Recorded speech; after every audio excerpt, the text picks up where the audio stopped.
Ladies and gentlemen, welcome to a very extra special. It's extra and it's special source material. Our opportunity to discuss the return of one of the most prolific teams in Marvel history, and that is the Fantastic Four. That's right. The Fantastic Four are back. We're going to celebrate that.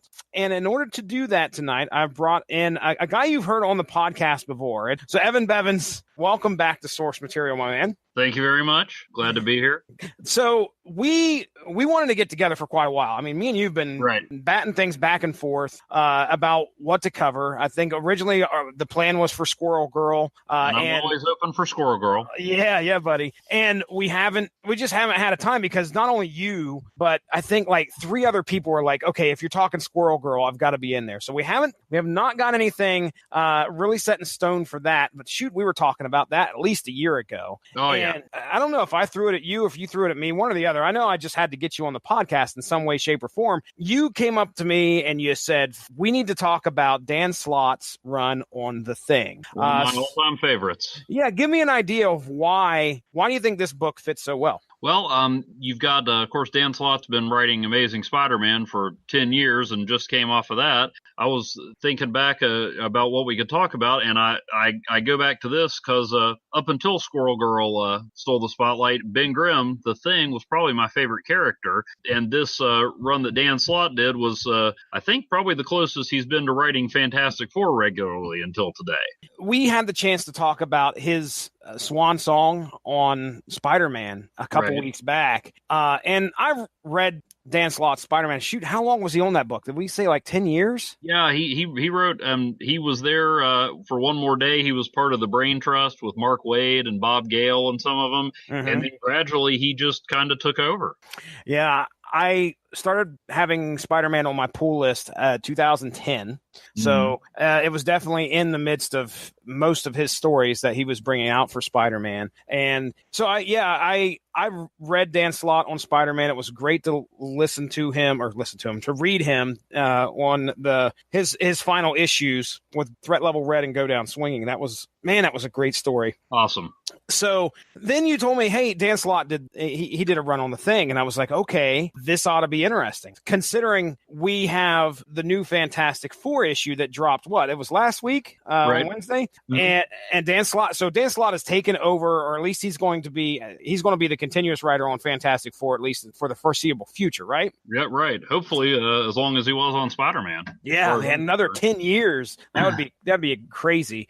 Right now, what we've got to do is we got to jump into the Wayback Machine, head back to, I think, 2006. It's an 8-issue series. We've got Dan Slott handles, I think he wrote every single one of these issues. I didn't see him take a break or anything like that. No, he did all 8. Here, this is 2006. So I want to kind of give everybody an idea of what's about to happen in the Marvel Universe. We've got 8 issues, so I assume it's monthly. And I know in the last issue, we have at least the preview for Civil War. Civil War is going to be happening. So I remember going through and seeing the actual ad for, hey, whose side are you on? So this is pre-Civil War, which is one of the bigger Marvel events in Marvel's history there. So, but let's talk about fun and games. So the thing where we're at now, in the Thing's life. I mean, Evan, can you give us an idea? I know you said you're a huge fan of this character. Can you give us an idea going into the beginning of this series where Ben Grimm's at in his life with the Fantastic Four, with his love life, which is rather prominent throughout this series?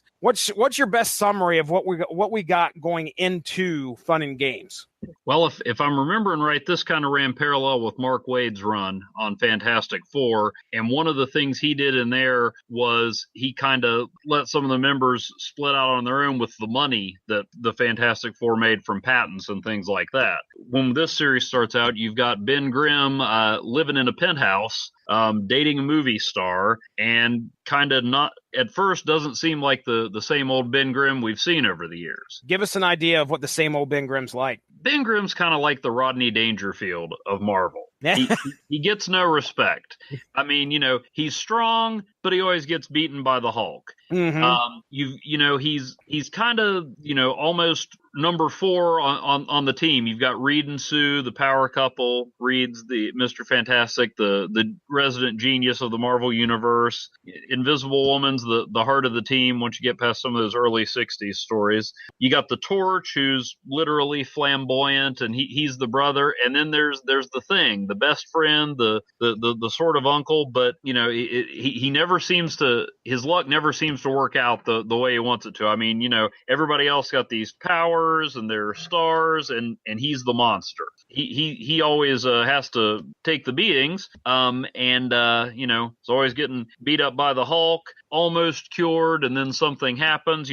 Nobody else needs to be cured of their powers. They can look how they want to, and Ben's kind of, they had that moment in the Fantastic Four movie, the original wide release one where Michael Chiklis played him, where he finally got cured and he had to give up the power, give that up to save his friends. But every time, and you see this throughout this series, Ben Grimm's the guy who's going to do the right thing. Yeah. No matter what it costs him, no matter how much he gets dumped on. One of my favorite series, Absolutely. Marvel 2-in-1 back in the 70s. Steve Gerber, that created Howard the Duck, started out writing it, and it's basically Marvel team up with the Thing. Mm-hmm. And in the second issue, they do a riff on Superman, where this young alien child is sent to Earth, except him took him 20 years to get here, and he grows up physically. But when he comes out of his ship, he's got the mind of a toddler. And the Thing and Namor team up, and they protect him from these villains. And the Namor's like, well, I'm back to Atlantis. So Ben Grimm all of a sudden has a,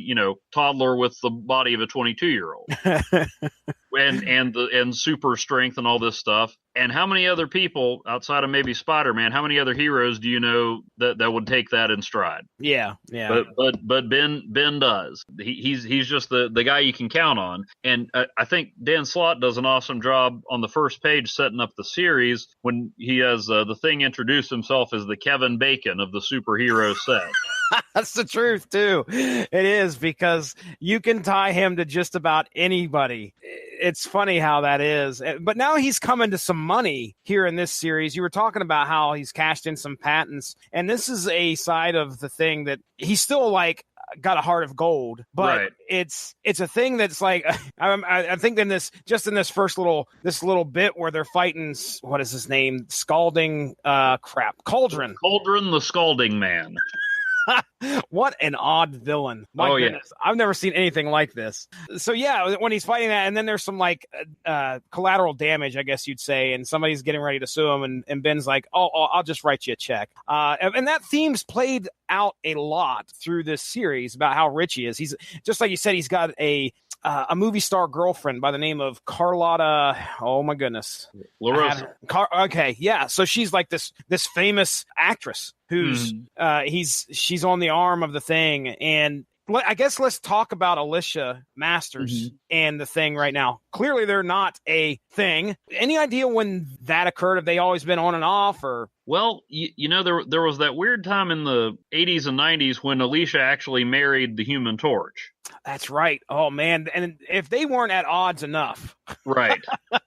Except, as we eventually learned, that wasn't Alicia, that was a Skrull. Oh, okay. All right. And so I'm not sure. I was away from the Fantastic Four a little while until Mark Waid came into the picture. And so I don't think he and Alicia had ever really gotten back together, but they'd also never totally gotten out of each other's orbit either. I mean, you see in the early issues here, they're still, friends and connected, and Ben would probably like that to be a little more. Yeah, absolutely. So this first arc, Fun and Games, we have an appearance by the villainous Arcade.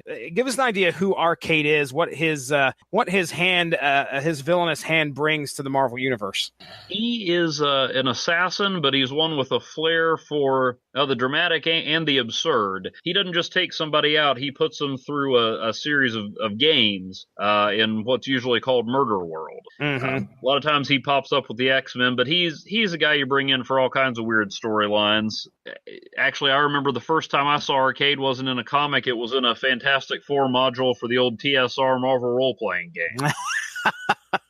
But anyway, yeah. So Arcade is this, he's this crazy guy. He's going to kill you with some games. And it ends up that I think Ben and Carlotta get invited to this big shindig where all these millionaires and playboys, actresses, whatever, what have you, are at. And there is, turns out it's the Marvel equivalent of Martha Stewart is hosting the party. Yeah. And she unveils these new statues. Well, it turns out it's a big ploy. Arcade's got in there somehow and gassed all these rich denizens of the Marvel universe. And also, I mean, Tony Stark was there, a former villain by the name of Constrictor, and a guy I didn't even know about, Nighthawk. Is that his name? Nighthawk? Tell me about Nighthawk. Okay, well, short answer is Nighthawk started out as kind of a parody of Batman. Okay, I can see that. He's part of the Squadron Supreme, the JLA yes. Marvel brings in every few years. Yep.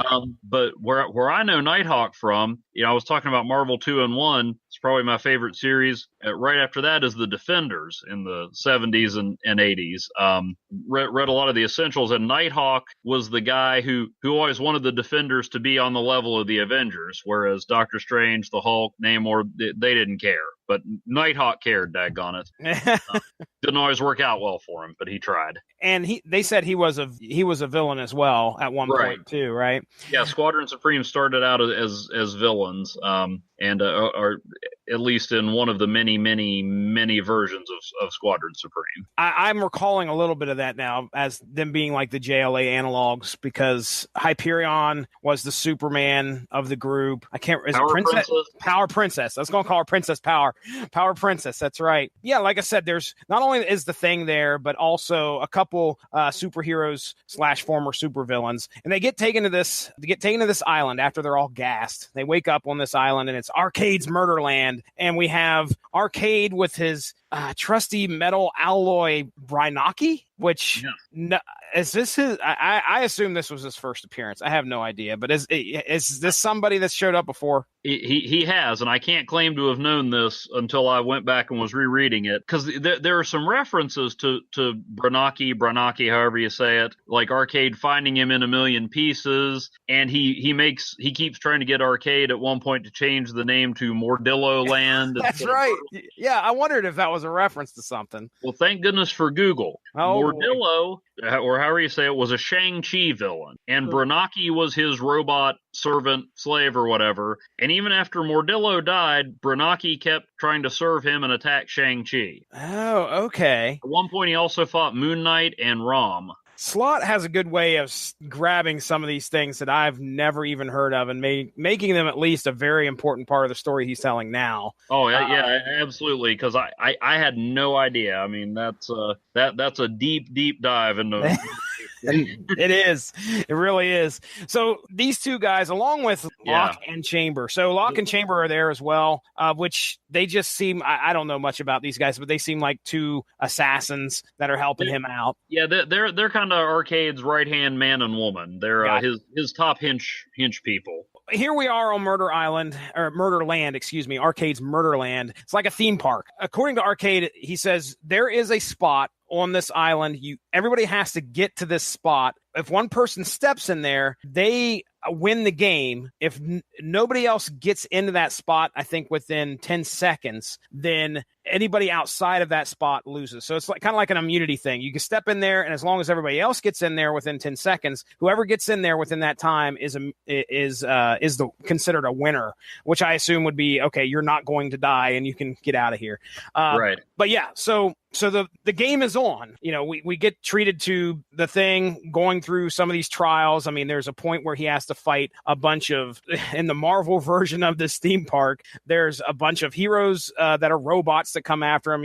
I think I saw the Nova in there. So Wolverine is in that. Are in those robots there. But anyway, he goes through those no problem. And then all of a sudden, here comes a bunch of versions of the Hulk after him. And that really cranks things up, because you could tell, like, at the end of that issue, Ben's winded. He's trying to protect all these people. And, after his battle with this one robot, I think it was one robot Hulk, then the other ones show up, which are interesting versions, to say the least, considering I wonder how Arcade knows much about what was that version of the Hulk from the Future Imperfect The Hulk? Maestro. The Maestro. I was like, Yeah. how does he know? But anyway, of course, our hero is going to make it through. Although there's some tension between him and Carlotta, who I think at some point tries to make a play to get away. Like Arcade knows that these two are a thing. I mean, this is called the Idol of Millions, right? That's the name of this book. Well, and also that's the Thing's self-proclaimed nickname that he gave himself years ago.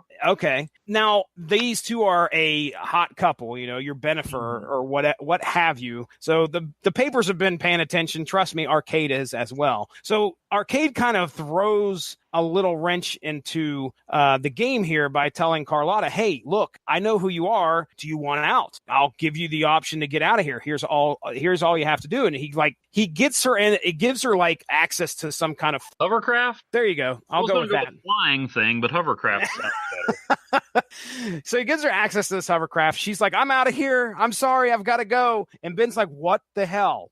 So at that point, of course, Constrictor steps in, uses his power, which I don't know much about this guy other than the fact what we see in here. He's got tentacles that come out of his arms. Mm-hmm. I assume he has some type of super strength too. He's able to stop her from getting away. Ben gets a bright idea after they find the spot that is the immunity zone. He piles everybody into this hovercraft, grabs the hovercraft, and because this immunity zone is only 5 feet wide, the problem is solved by Ben grabbing this thing, holding it above his head with all these people in it, and him stepping into the immunity zone, and supposedly that's the end of the game. Now, of course, Arcade's like, I don't think so. I'm going to kill you all anyway. As luck would have it, Tony Stark, who is Sans Iron Man suit, does not have the Iron Man suit in here, and he can't get the Iron Man suit for some reason.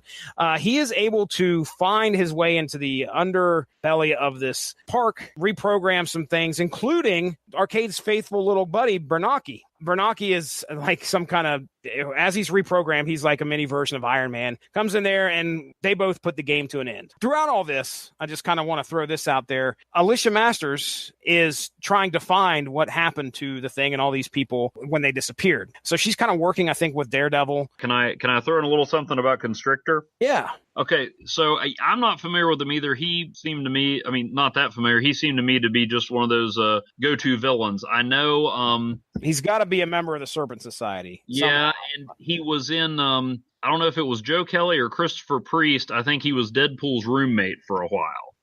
But Slott actually picked him up from here and used him in the Initiative. Post-Civil War, he wrote like the first 12 issues of the Initiative, and Constrictor was kind of like one of the instructors for the young heroes there, and trying to reform. So Slott picked him up and carried him into another title. Again, another way of using these deep cuts to keep us entertained.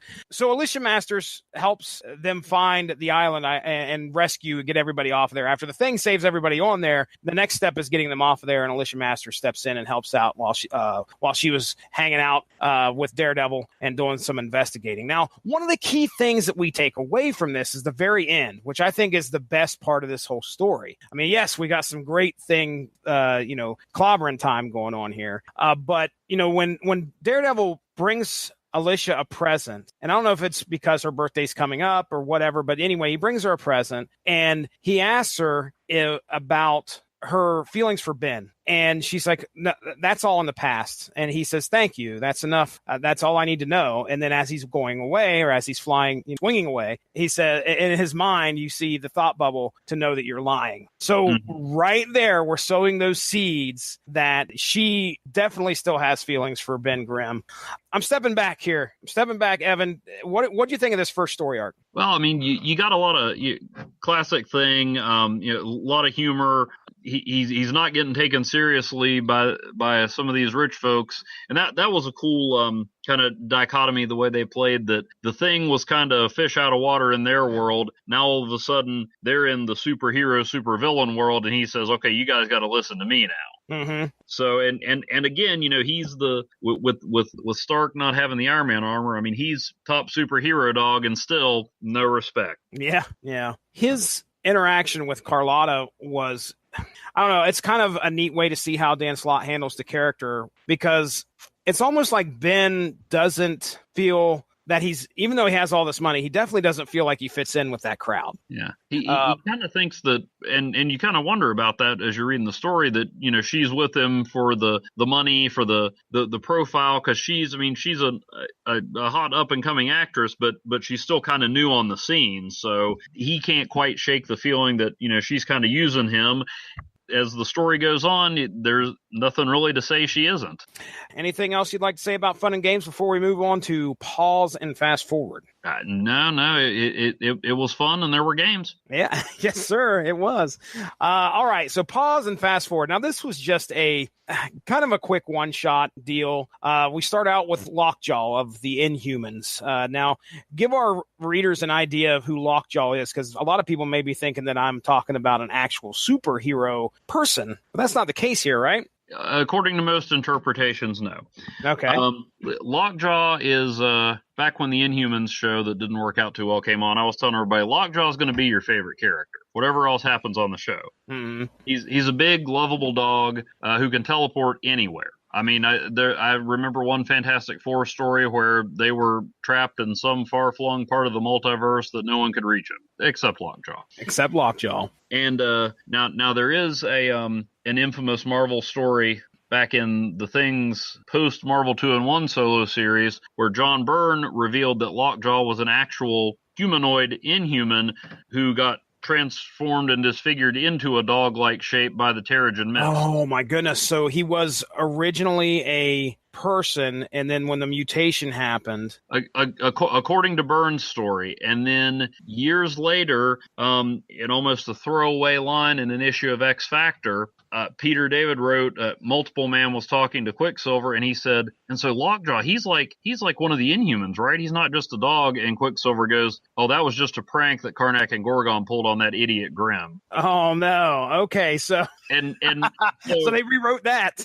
Yeah. So and Peter David's actually said he wrote it that way because it sounds like a really terrible joke, and Gorgon and Karnak I don't really think of them as pranksters. So he said that his intention was, if you liked that reveal, then fine, Lockjaw's a disfigured Inhuman. If you thought that was kind of creepy and meant the Inhumans were horrible for treating him like a dog in virtually every other story, then you could forget about it. Oh, yeah, that really puts a horrible spin on it because, well, see, I think it's firmly established that Lockjaw is a dog. All due respect to the great John Byrne. That issue 4 where they bring Lockjaw in, that to me kind of showed how I don't think Slott ever intended for this to only be 8 issues.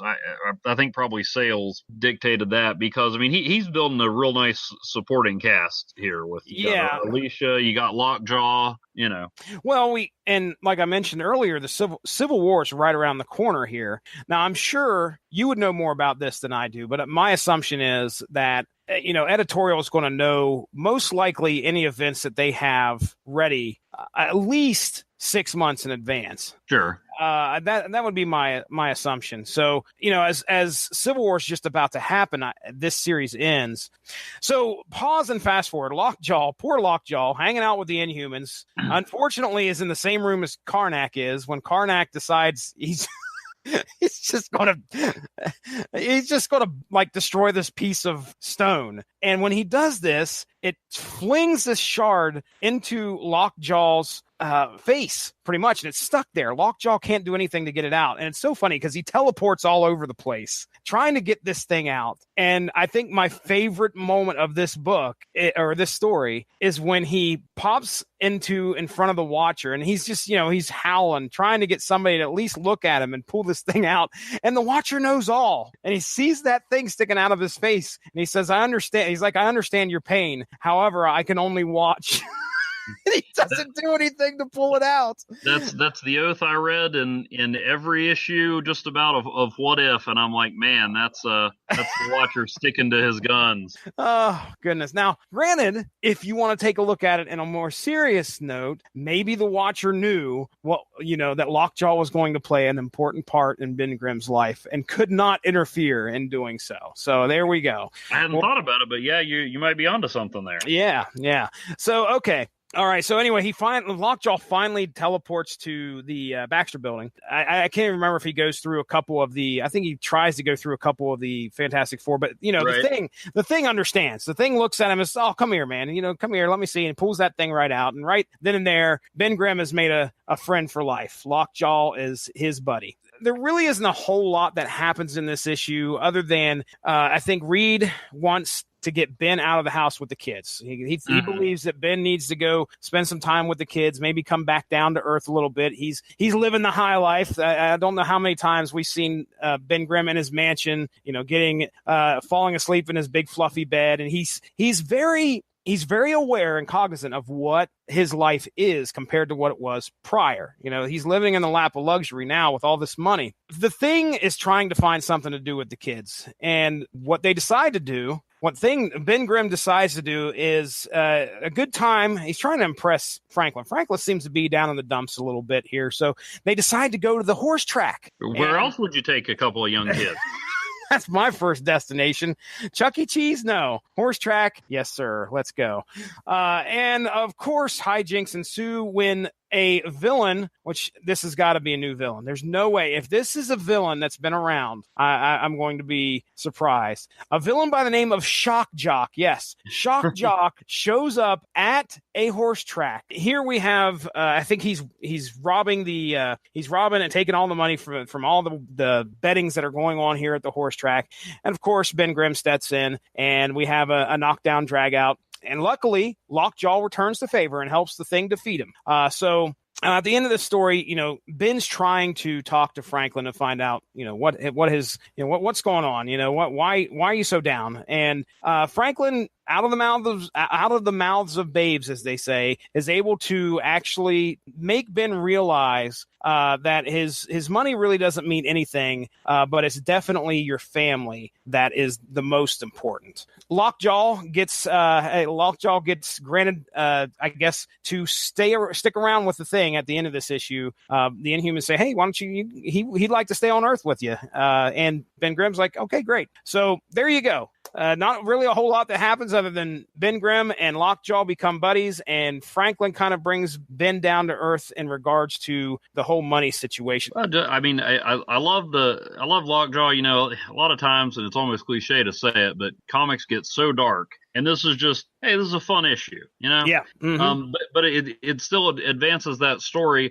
Although in hindsight, it's kind of funny that Mr. Fantastic is the one that kind of put Franklin up to putting that bug in Ben's ear, because being able to relate well to others is not Reed's defining characteristic. That's the truth. But I mean, it's hard to complain about that, because there's some cool scenes, just some dialogue downtime with the Fantastic Four in there that I thought, that bodes well for the series. I mean, Dan Slott can write them comfortably in between adventures, which is that's half the appeal of the Fantastic Four. Yeah, I mean, they go on all these cool adventures, but they also get on each other's nerves and are a family. So. Exactly. There's a lot to say about the family dynamic that happens in the Fantastic Four, and Ben Grimm is one of those four parts. It's, I agree. It's important to keep him grounded and involved with the rest of the family. So, all right. So that's pause and fast forward. Anything else before we go to what I think is called Give Till It Hurts? Yeah. No, I'm good. Okay. Now this is a 2-issue arc that occurs when he's reminded by a former Yancey Street shop owner by the name of Shecky. Now that's what Ben calls him. I can't remember what his actual name is. I had that somewhere, but yeah, Shecky's all I remember. Okay, you if you come across it, you just yell it out. But so Shecky is like, "Hey, listen, you need to come back to the neighborhood, and you need to pay off the debt that you owe me." And Ben's like, "Whoa, wait a second now. Come on. I have all this money. Here's a check for $100,000, old man. Leave me alone. All right, my debt's paid." And this guy's like, "Nope." It takes his check and rips it up right in front of him. "You owe me a debt. You need to come by the shop tomorrow or Sunday, and you need to work this debt off." Ben reluctantly agrees, shows up. As he's doing this, he gets the bright idea. He's going to build what I would liken to a YMCA YMCA. It's a boys club or whatever, something to keep the Yancey Street youths busy. Instead of spray painting and tagging places, breaking windows, maybe they can go into this place and work off their aggression. Now, this is where we get one of the other important pieces of the story, where we meet a guy by the name of Arlo, who happens to be Alicia's new boyfriend. Now, Arlo is this contractor who Ben contacts about and puts him to work to build this YMCA. Now, throughout this issue 5, at least, he does not know that Alicia and Arlo are involved. So we got that bit of tension there that's kind of going, where we don't really know if how Ben's going to react if he finds out about this. Like this classic sitcom setup. That's right. So, of course, during the construction of this new YMCA, the Grim YMCA, whatever he calls it, it's definitely got his name on the building. Everybody hold hands as we cross the pronunciation bridge. The Magia or Magi? Magia? I'll go with Magia. I always call it the Magia. I think it's actually a take on the Mafia, so it might be the Magia. Magia. I like that. We'll go with I'm going to go with Magia. You pronounce it however you want. We've crossed the pronunciation bridge together. We're fine with each other's pronunciations. Who's the guy that gave Luke Cage his powers again? To Bernstein. Okay, Dr. Bernstein. Bernstein. So Dr. Bernstein. Bernstein's. Dr. All right. Bernstein. Dr. Bonstone. Dr. Oppenheimer. I cannot remember his name. But, okay, so Magia. Okay, we're going with Magia. So anyway, the Magia shows up. And they're like, hey, you got to grease the palms here, Ben. You got to grease the Magia palms or you're going to have trouble. You're not exactly, we want in on this construction job. Well, that doesn't fly with Ben Grimm. Not the ever-loving blue-eyed thing. So we have, he wipes the floor with these guys. And of course, they're like, you ain't heard The Last of Us. Sure enough, by the end of this episode, the end of this issue, the villain's Paste Pot Pete, or the Trapster, I think he goes by nowadays, and Ben's former friend, which we found out earlier in a few issues, turned unreformed villain, Sandman, show up to kind of exercise the Magia's rights to work on this building all over Ben Grimm's face. As that's happening, I think Ben's like trapped in Paste Pot Pete's glue. Yeah. And he sends a signal up to try and get his Fantastic Four friends to come in and help out. And no one is around to see the signal. They're all off doing their own thing. I believe Johnny's saving Beyonce from Dragon Man. Well, luckily, a former member of the Fantastic Four, the new Fantastic Four, if you will, Spider-Man, and he's actually got the Iron Spider armor here, shows up to help out. I want you to do our listeners a favor and kind of give them an idea who the new Fantastic Four was. One of my all-time favorite comic runs. A Skrull fugitive goes into, I don't think it was the Baxter building at that point. That was during the Four Freedoms Plaza years. Okay. This Skrull fugitive goes in and, using her shape-shifting abilities, defeats the Fantastic Four one by one. And she's looking for a particular artifact, and so she decides to get some help, and she calls in Spider-Man, the Hulk, and that's Joe Fixit, Las Vegas leg breaker Grey Hulk, Ghost Rider, and Wolverine, and tells them that she appears as Sue Richards, and tells them that her family, the Fantastic Four, has been killed, and sends them off to look for this thing. I think I remember them saying it was supposed to be kind of a parody on some of the the 90s excess with especially with Wolverine and Ghost Rider. Man, people who weren't reading Marvel in the 90s don't know how big Ghost Rider used to be. Oh, yeah, dude. No kidding. And so it was supposed to be a parody, but the thing is, everybody loved it. And they brought him back like a year or two later. There's been all kinds of what ifs and spinoffs with the new Fantastic Four. And it may have been supposed to be a joke, but I mean, people just absolutely loved the new Fantastic Four. Yeah. Is this one of the names I'm tying to that is Mike Waringo? He did a of What If with him Okay. I think he finished most of the art on it right before he passed away. So they kind of released that as a tribute to him. It was actually, and I'm blanking, I feel terrible, I can't remember the writer's name, but Art Adams, who's just one of my all-time favorite artists. Art Adams did the art for that run. Walt Simonson? Yeah, it was around the Simonson years. Okay. All right, because I have New Fantastic Four, Earth 616. It has creators as Walt Simonson, Arthur Adams. Yep, that's it. Okay, yeah, Walt Simonson. Okay. And that's a writer I don't think we've covered yet on this show. I know when we did our Thor episode, Pat was very, he's like, man, you need to. It was Simonson did a bunch of Thor, right? Yeah, he did. He introduced Beta Ray Bill. Yeah. And he was actually the namesake when they made Frog Thor his own character. His secret identity is Simon Walterson. Okay. A last sentence on this wiki, by the way. The team briefly regrouped with Sleepwalker instead of Wolverine to fight the reformed Sinister Six. I know you've seen that Sleepwalker's coming back, right? Oh, yeah. Okay. I'm certain that piece of news wouldn't have gone under your radar anyway. No. That means that I will have new issues to add. I've got every issue of the Sleepwalker series, and he actually on my list of back issues to look for. He popped up in what they called the last Fantastic Four story when the series originally ended, right before Secret Wars. Oh, he did. Oh, okay. Very cool. I haven't heard anything from this guy, and jeez, man. I remember, I know I have the first issue of well, I don't know if it was the first issue. It might have been like the third. But either way, I have like a couple issues from his run. What was that? That was the 90s, right? Oh, yeah. Early 90s. So, yeah, I don't think I've read anything with him in it at all since then. Last time, I think he popped up in an issue of Superior Spider-Man Team Up.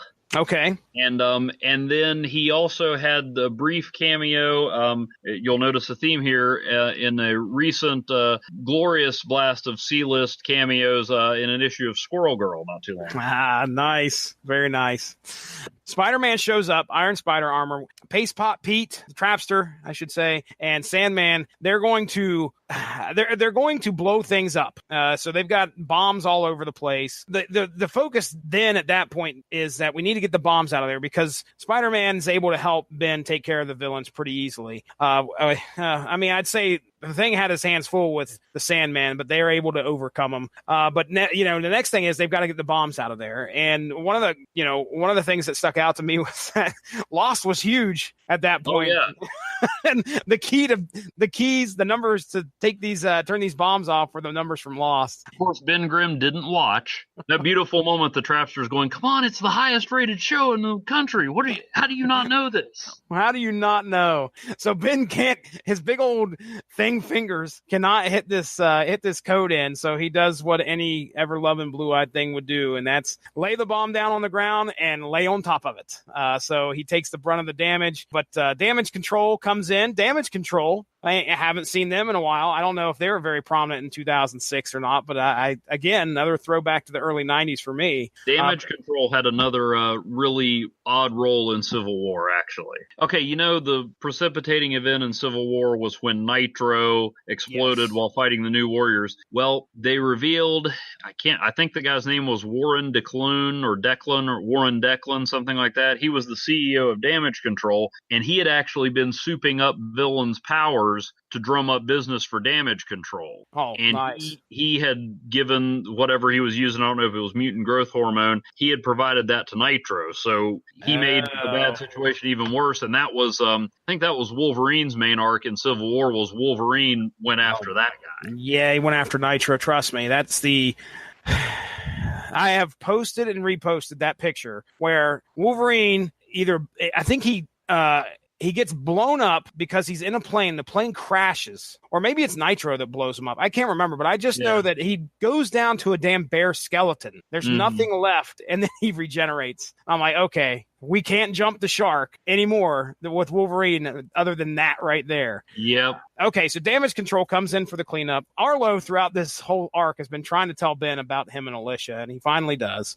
Ben takes it on the chin like a good man should. Even though he wants to be suspicious of this guy, he wants this guy to be dirty. He wants him to have some kind of a reason. He wants to have some kind of a reason to have a justifiable doubt that Arlo is dirty and not good enough for Alicia. And then at the end, after all this grief that the Yancey Streeters, including Shecky, have been giving him about this building, there are some Yancey Street gang members who, boy, you talk about no respect. They definitely do not respect the thing.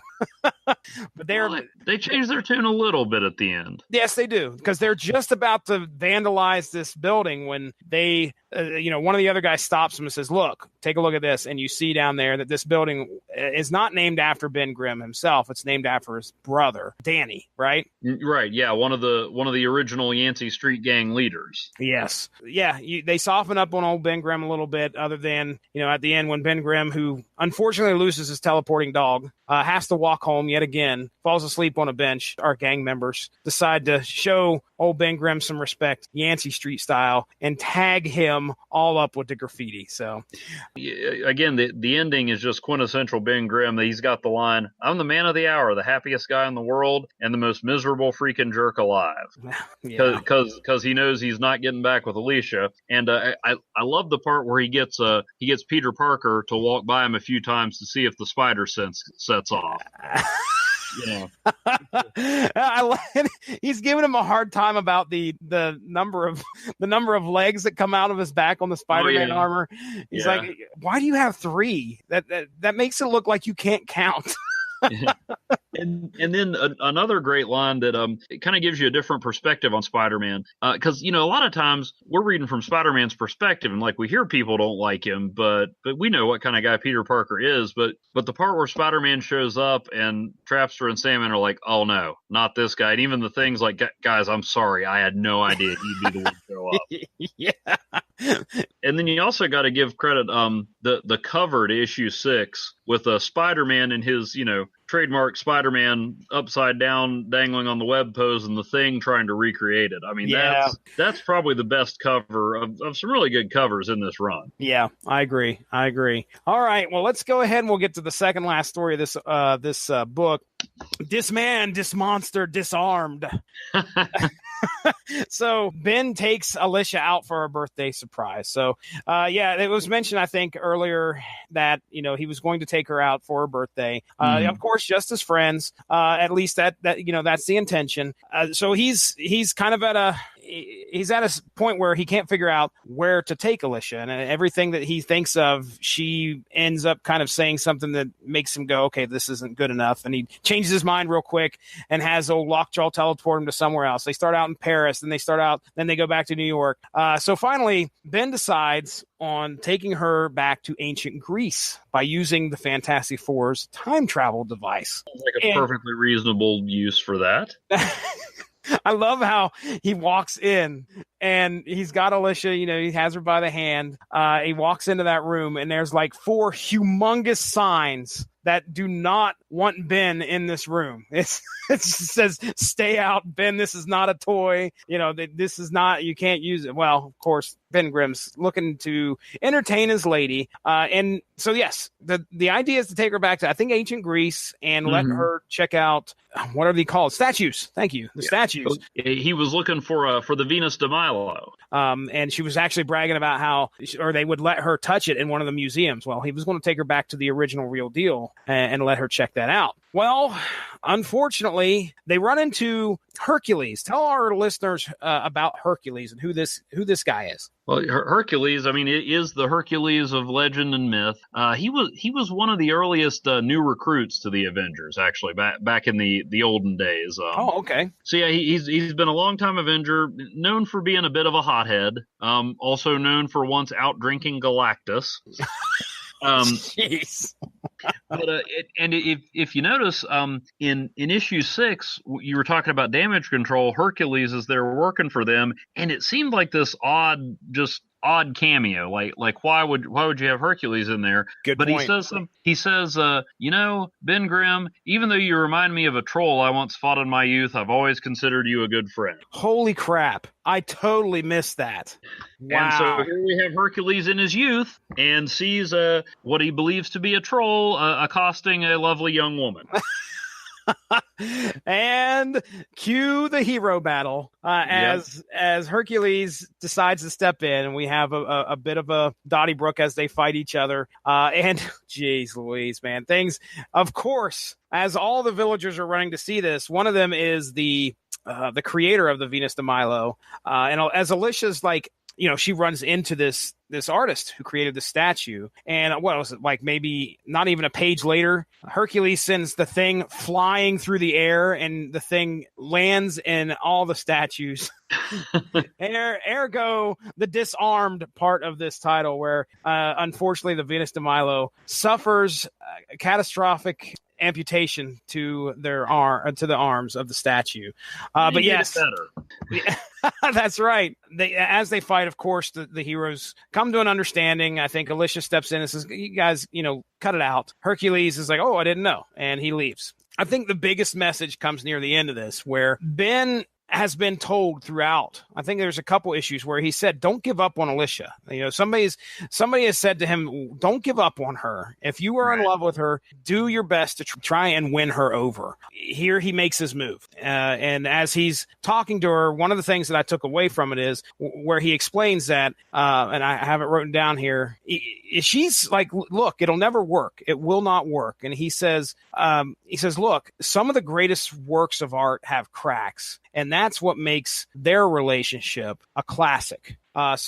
And then at the end of this, you have this very real sense that they're going to get back together because she is kind of accepting of that. She understands where Ben's coming from, and she believes that, or at least at the end of this, that they're going to be together in some way, or at least they should give it a shot. It's funny how you remember things, because I remember reading this before, and as I was pulling these issues out, I look and I'm like, oh yeah, number 7, that's that kind of fill-in issue where he goes back in time and fights Hercules. Didn't really think much of it. I go back and read it, I'm laughing out loud the whole time. I mean, there's, you've got like, the hero battle, and Alicia knows what's coming, and she's like, okay, and he's about to say it's clobbering time, and of course he does, and all the people are like, oh my goodness, she's a blind oracle, and she's just like, no, I've just been through this a lot, but they all think she's psychic, prophetic, whatever. And classic sitcom setup, the guy trying to outdo he's in the friend zone, but he's trying to outdo the boyfriend for the birthday gift. Yep. With this sci-fi time travel twist. And, again, it's when all the comics are so dark, this is just absolute fun. That's right.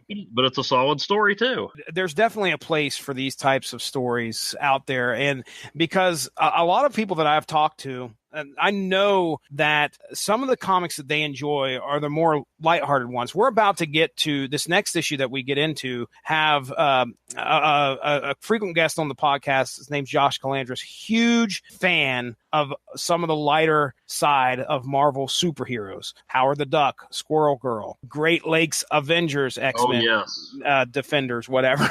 Champions, X-Men. Yeah. Lightning rods. So, there a lot of people enjoy those stories. I have found that I kind of gravitate towards those too, because you can only take so much. I mean, we mentioned 90s. We mentioned 90s comics, and they tend to be extreme and brutal, and I've had my fill of that. I like stuff that's, like I said, we're getting ready to get into at the end of this series is probably one of the most serious Marvel events I think I had ever had the chance to read. Secret Wars is up. Secret Wars is good, but it's really delved a lot in, I would say, the cosmic and fantasy elements. This Civil War, one of the more grounded events in Marvel's history. So anyway, these types of stories definitely have their place. But I think, again, we're one of the big parts of this particular arc is that we're furthering and maybe coming to a resolution of Alicia and Ben's relationship troubles. At least, I think that's kind of what we're getting to. So let's get into Last Hand, unless you have anything else to go here. Unless you have anything else to say. No. That's Last Hand is the one that cover you can buy as a T-shirt at Walmart still. Is it really? Oh yeah. I think I've seen that. I wondered why I turned to that issue and I was like, wait a second, that looks very familiar. Let's have a poker tournament and invite all the Marvel superheroes. And the Thing's poker game, that's been like an ongoing thing in Marvel, an ongoing thing. See what I did there? Nice. I did, totally accidental. But that's been going on for a while. I mean, I know Paul Jenkins, I can't remember, I think it was a few years before this, did an issue in Amazing Spider-Man, or Peter Parker Spider-Man, focusing on that. If I remember correctly, the Last Hand came down to Spider-Man and the Kingpin. But the Thing's poker game has always been a kind of an ongoing subplot. I did not know that. Well, that's interesting. So this is where Dan Slott's like, all right, it's time to bring everybody in. We're going to have a tournament. And I know that Texas Hold'em. This is 2006. I think Texas Hold'em is about to really start exploding on the scene. Now, poker's been around for a lot longer than that, but yeah. So it's superhero poker tournament time. This just kind of sets the settings for some previous backstories to kind of show up here. I think the first story, I mean, listen, I'll just go ahead and let you retell it if you like, if you can remember it.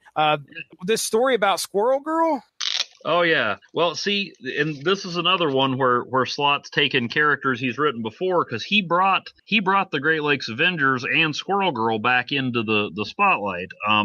Because I'm not sure that Squirrel Girl had ever appeared outside of her first appearance until, I could be wrong, but she hadn't been around in a while. And then Dan Slott wrote GLA, which was Great Lakes Avengers, but had to be a bit of a poke at DC's flagship team. Yeah.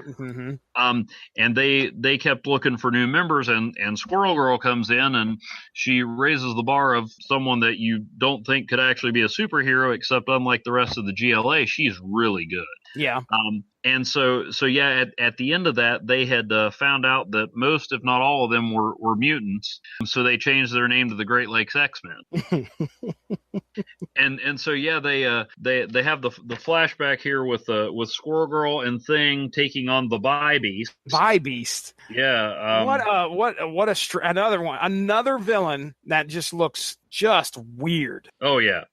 And you got the two heads and one skull, and I won't make this about Squirrel Girl, but I mean, Ryan North that writes the Squirrel Girl ongoing series has defined her, but Slott, I mean, hits all the characteristics here, that she's friendly, she's chipper, you kind of underestimate her, and then boom, she's the one that saves the day. Yeah, and gets the Great Lakes X-Men, as they were invited to the tournament.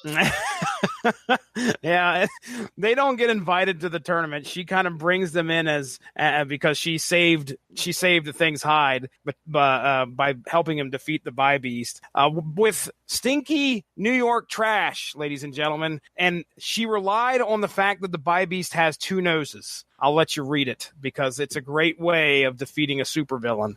But yes, so the Great Lakes Avengers, GLX, what have you, are there along with Squirrel Girl at the tournament. And then we kind of pop back to another previous battle, I guess you would say, the Thing had with the Impossible Man. He really didn't fight him. The Impossible Man had a horrible case of the pop-ups. Which, as you do. Tell us about the Impossible Man. He's been around the Fantastic Four for a long time. He's like the friend that won't leave and can't tell he's overstayed his welcome. So he comes and just wants to have fun, but ends up causing trouble. So with the pop-ups, we've got the Thing trying to help him. The Impossible Man can't stop changing shape. So he's a bull. He's Thor's hammer. He becomes a bomb, and the Thing, reasoning that the pop-ups are kind of like the hiccups, plays dead and then scares him half to death to cure him. Problem solved. There you go. Who says Mr. Fantastic is the brains of the outfit? That's right. Now, in the process of this whole battle, this happened like in a Himalayan village, and they destroy this village. These unfortunate villagers have no place to stay. So the Thing and it decides, well, you know what? This is a good job for that contractor that helped me build the YMCA for, I'm going to talk to Arlo. So he calls Arlo, and this is the only time that I think in this story, and you can chime in here, but things felt rushed here because it seems like everything's coming together. Go ahead. I think Slott had plans for more than 8 issues for this. Because, you've been building this relationship with Arlo and Alicia and the comedy and the tension, and then in 2 panels, he's out the door. Yeah, he's gone. It's like, all right, I'll see you later. Or your feelings for Ben. It'll be great. I trust you. Whatever. And Alicia doesn't waste time. She's, I mean, I know there's some time that's passed in between these stories that we're having here, and as he's kind of going through the flashbacks, but she's like, Alicia's back on his arm, giving him a kiss in this poker tournament. And I was like, okay, well, for as drawn out as their story was, this was very much an ending to that whole chapter that was very quick, in my opinion. So, but yes, I think if, unless I don't know if it was the sales or, the fact that they were bringing a new creative team on Fantastic Four, I think around that time, or maybe just because of Civil War, I don't know. But as far as a story perspective, this could have gone on a lot longer. It felt like it definitely could have. Shecky, Alicia, Arlo, Lockjaw, you had this great supporting cast they were building that had been very much a part of the Fantastic Four, but also his own man. Yeah. And speaking of Shecky and Ben get together, and we find out that through some religious loophole. Now, you correct me if I'm wrong here. I assume that Shecky is he Jewish? Yeah, and Ben is, which was something that was, I looked this up because I was thinking Shecky was a Dan Slott creation, but Carl Kessel actually introduced him, and the fact that Ben was Jewish and owed Shecky a debt, and then Dan Slott kind of picked up those threads. Nothing had been done with it since then. So through a religious, I'm going to call it a loophole. I mean, they were able to get Ben Grimm to celebrate something that he was never able to in his younger years, and that's his bar mitzvah. So their reasoning was it was 13 years since he became the Thing, so it was like a second 13th birthday. There we go. So that's the big reason we're having the poker party tonight. It's the celebration after the big bar mitzvah had occurred. So all these 3 things, which, you know what, now that I'm thinking about it, these may have been stories that were planned to be drawn out over more issues. You probably got a good point there, that it just seemed like we were developing all this, and Slott's like, okay, well, I have these things ready to go. I'm just going to kind of shove them into like 2-page story arcs, 2 or 3-page story arcs in the last issue. I think he did a good job. I mean, this is pretty, it's still passable in my opinion for this story. But anyway, okay. So we're down to the last hand at the poker party. This is one of those instances where I thought I knew what was going on, and then things kind of turned, where Ben was bragging about, hey, it's just me and you now, and it sure does. He says something along the lines of like, this is kind of fate between me and you, Stretcho. And I was like, oh, it's him and Reed. They're down to the last table, the last hand, and they're Ben's all in, and he shows, and he's like, he goes, boy, this is something else. Turns his hand over, and here it is. He's got 4 4s in his hand, but as we find out, that his adversary on the other side of the table is not Reed Richards, Mr. Fantastic. No, it is indeed Flatman, correct? Yes, from the Great Lakes X-Men at that point. And he has a straight flush, and he is able to beat Ben Grimm at his own poker party and take home the winnings. There we go. That is pretty much, I think, near the best summary of what happened in Last Hand. Other than the fact that clearly Alicia's got different plans for him, and Ben gets the rest of the heroes out of there as quick as he can. She's going to make him gets the last word for the issue and the series going, is that it? And then down there, right at the end, is I believe Dan Slott saying, yes, it is. Yep. See you later. So yeah, man, give us your final thoughts of the issue itself, story as the book as a whole. What I mean, you had, especially the thing with Arlo and Alicia, it was rushed. That's what I mean. As much absolute fun as this issue was, it's kind of bittersweet because you're like, man, there was so much there, and it's not a it's not a lesser comic. It's just not as serious, but there's still a story there, and you need some light. So some people might look down on it, but I mean that's one of my favorite runs. That's one of my favorite story arcs. You just nail everything that makes the Thing great. Things kind of do work out for him there. I mean, laugh out loud funny the whole time, but still with a serious story. And I mean, if you're the last 10 years of Spider-Man should have already told you, but if you're not sure if Dan Slott can do the Fantastic Four justice, I mean, there you go. He's got my favorite member of the team nailed right there. 12 years prior. I mean, this is 2006 we're talking about here. So he's got a good sense of what this character is with the Thing, and he did a good job writing the other characters when they popped up throughout the series. So I just wish it had been more than 8 issues. Yeah. I mean, there was lots of potential there. It wasn't. I mean, Marvel's got some lighthearted stuff these days. It was different from a lot of what you had going out on then. But for whatever reason, it just wasn't in the cards. Didn't find a place. Yeah, there you go. Evan, I can't thank you enough for coming on here and we're going into 2 hours now, talking about the Thing and the first family of Marvel here. So let's go ahead. We'll plug things and we'll get out of here. What do you have to plug, sir? Because I know you have a comic. So the webcomic support group, which we're kind of relaunching on Webtoons. It's a free webcomic website. So webtoons.com, search for support group. We just we reposted the first issue, and if everything goes according to plan, then August 21st, we should be putting up the first couple of pages from the second issue. Okay. Now, you do the writing for that, right? Yes. Okay. You have an artist who goes by the name of Nathan Arnold, who does a fantastic job of coming up with these, of fleshing out these characters. My gifts definitely lie more toward the writing, and he takes these characters and just brings them to life in ways I didn't imagine.